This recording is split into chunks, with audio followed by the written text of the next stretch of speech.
We sweep up into a white sky, and the grey-blue sea opens wide before us, fringed white where it meets the dark cliffs. We attempt through scratched, lozenge windows to make out the seal heads of surfers sitting frozen on their boards, though we do not see if they catch the incoming set as we are banking away from the coast now, inland, and they are lost in cloud. We climb until we become the white cloud for what seems like an age, and when we glimpse the sea again, it is a line in the far distance. All sense of speed is lost at height, and as we emerge from the clouds, it is as though we now hang over a patchwork quilt, which is being moved slowly beneath us, a conveyor belt of patterned cloth. The patches that make up the quilt are uneven, irregular things. They are the light grey of village and town, the slate grey of reservoir and lake, the bright unnatural green of sheep fields. They are the bare browns of moor, hillside and fell, huge industrial units and power plants, fabrics stitched together by road and motorway. In small islands, there are squares and rectangles of dark green-brown, patchworks within patchwork, silently preparing themselves for the year. Had we managed somehow to look down through these same lozenge windows some 10,000 years ago, these green-brown patches would have been the quilt almost in its entirety, huge swatches of it stitched together with silver rivers.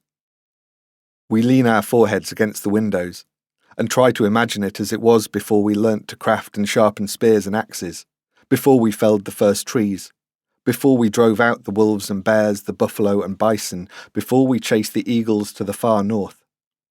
The Celts, they said, held woodland to be sacred. They imbued the forest with spirits, tended groves of yew and oak, ash and elm like children, like ancestors. Somewhere deep down we know we have inherited that legacy, though we are children of the enclosures too, and the clearances, the settlements and plantations. The great greenwood is a myth now, and this patchwork is our inheritance, the boundaried and fenced, the sharp-lined and sheep-grazed. Far below we are beginning to get busy, attempting to stand the trees up again, planting and planting, working from memory. This bit goes here, right? Willow and alder in the boggy ground, field maple on dry, and the oak. Where does the oak go? One of these tiny patches, little more than a thumbnail from this height, is the woodland my father planted. 2 small rectangles that sit by the thinnest thread of blue, a river that marks the boundary between Wales and England. It was early spring, and branches that were bare just a week ago were beginning to show green. I was wandering between tall, spindly trunks, looking at the tips of the branches, at their becomings, on the first day of the year in which I could feel the sun's warmth on my face. Some of these young trees were holding tightly to their leaves in bunched buds, dark and smooth, while others had put out tentative tips and blades in the hope, perhaps, that the last of the hard frosts had passed.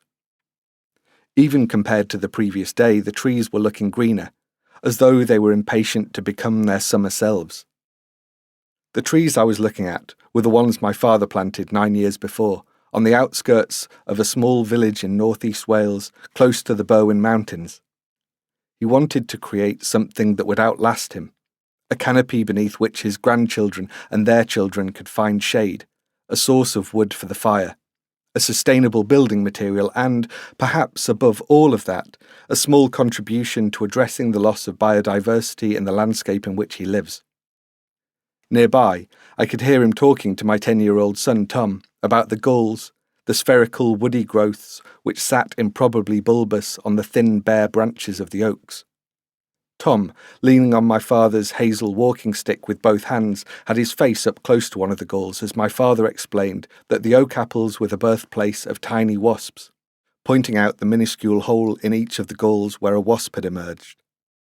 When Tom was satisfied that they were now vacant properties, he and Dad picked some and stuffed them into their pockets. They were roughly the same age, Tom and the trees.